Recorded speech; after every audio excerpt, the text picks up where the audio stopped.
This is Kevin Freeman from the Economic War Room Bunker, here in the midst of the COVID-19 crisis. We're watching our economy literally grind to a halt. Economies around the world have ground to a halt, whether it's in Europe or pretty much anywhere other than China, where they seem to have reopened their economy. And it's all because people are afraid, and they're afraid of this virus transmission. They're afraid of the death rate. They're afraid of a lot of things. So what we've done is we've invited back our friend Benjamin Nieuwsma into the War Room. We've got him online here to explain one of the tools. Now, we introduced you to Benjamin a couple of weeks ago because he developed a tool where you could see your risk based on your personality, what your age was, your demographic factors, how often you met people, how often you traveled, and you could see it was a queuing tool, a way to triage to determine if you needed medical care. He's gone further. He's continued to code and develop using artificial intelligence and algorithms to come up with determinations as to whether or not the economy is at risk. And so welcome back to the War Room. Welcome, Benjamin. Thank you. It's a pleasure to be here. Now, I know we're facing the same thing, whether it's in New York or whether you're in Montana. The economy is shut down. Restaurants are having troubles, retail establishments, people are being laid off, unemployment rates are going up. Federal Reserve is warning that, big recession. Some people are even using the term depression. It's a one-size-fits-all solution for the American economy. But from our conversations, you're not sure that's the best idea. Shut everything down all the time until New York is ready, right? Yeah, no, I would very much agree with that. While on the one hand, we've seen a lot of coverage through the media about the risks that we face due to COVID-19, and we certainly want people to be careful. On the other hand, we live in a very diverse and dynamic country. And so the policies that are effective in, say, D.C., I would argue are not the right policies that we should be implementing in remote Idaho. Okay, that's a good point. Idaho has a lot fewer people. I don't know what their outbreak rate is. I don't know how many people in Idaho have the disease. I don't know how close together people are or things like that. So tell us, what has your study found? Well, so let me show you a couple of things to lead into a little bit of our desire to build out this kind of model. So the first here, can you see my screen? Yes. Okay, so first here, a lot of people in the tech industry are looking at how they can build models to effectively understand this. And models like this in particular, actually, I would argue are more of the problem than the solution, because you would see that some of these places with very, very high population density and higher case count, they would give them an A score. And then you look over at Idaho and Wyoming and Montana and places like that, and the score is not so good. Challenge based is, on what factors? What would make someone think that people in Idaho are behaving worse in regard to a virus than people in New York, for example? Yeah, so they're looking at an overly simplistic model, which just looks at how much people are moving. Well, in Idaho, for me to go to the grocery store, I have to travel. Oh, absolutely. There are counties in Idaho where you have 1.7 people per square mile, right? And so population density is, oddly enough, one of the best correlations that we've found to this. And this simple graphic that we put together, it's identical. Yeah, so this is a screenshot. You can just Google population density in the U.S. And so we took a screenshot of one of the heat maps. And then this is a screenshot that shows from our survey tool where the COVID-19 cases are across the U.S. And they're literally identical. And so up here, you have very low population density, and you have hardly any cases comparatively.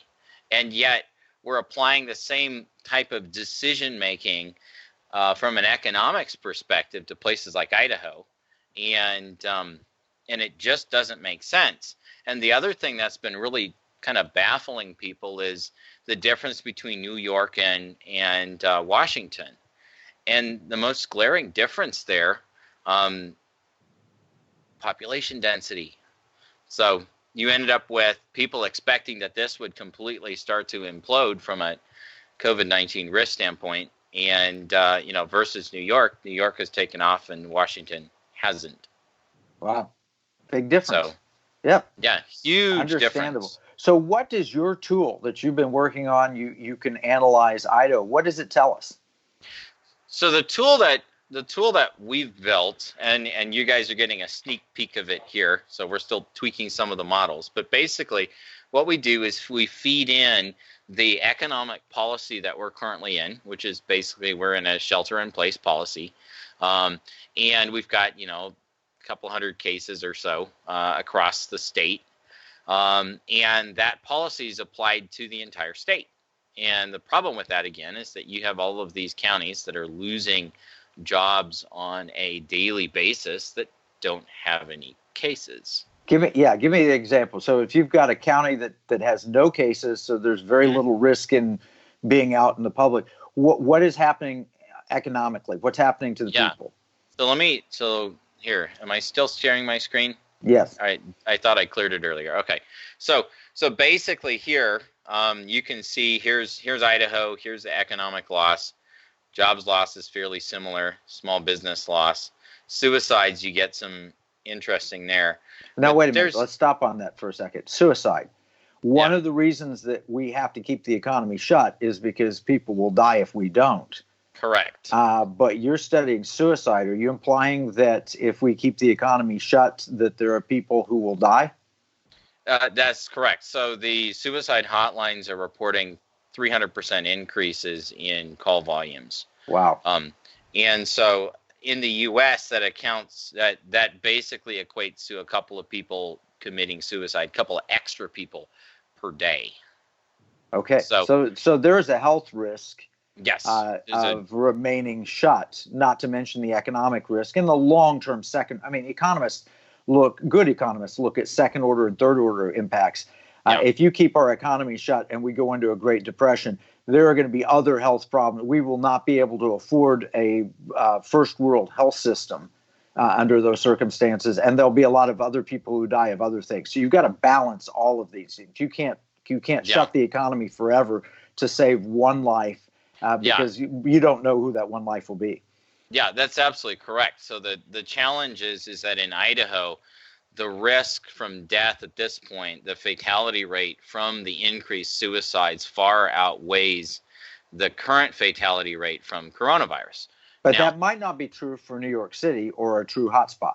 Yeah, so New York City, last I calculated, they were at about still half as fatal with their coronavirus cases as the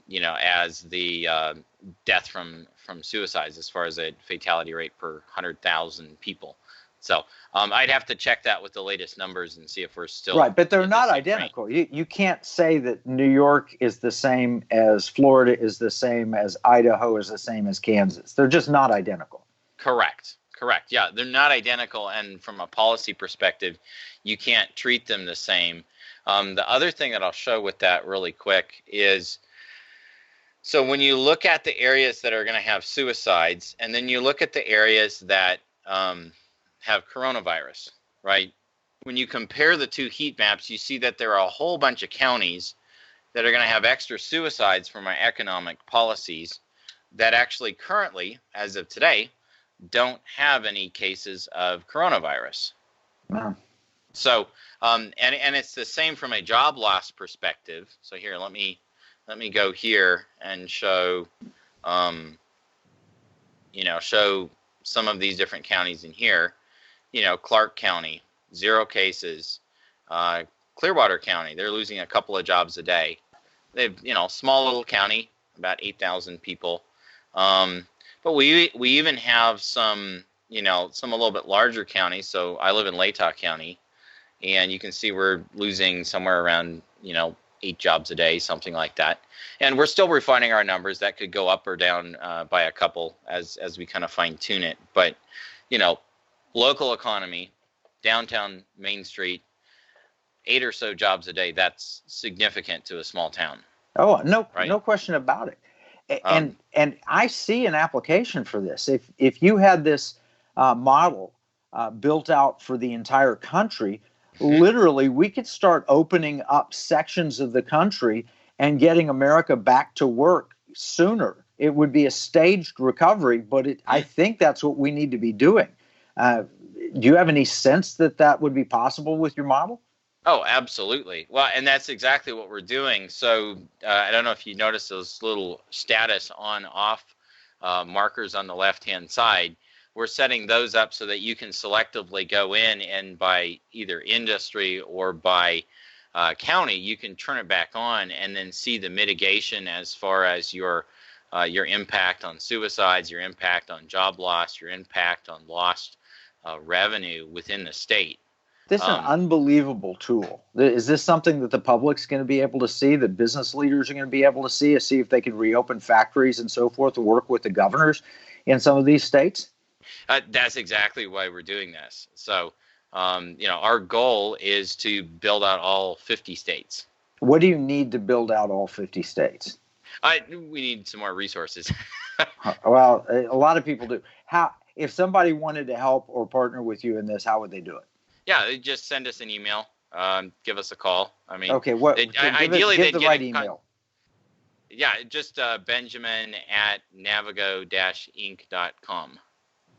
Benjamin@navigo-inc.com. Great. We'll put that on the screen. We'll put it out so people can see it. Is there anything else, any other message you want to get out through the Economic War Room about this important work you're doing?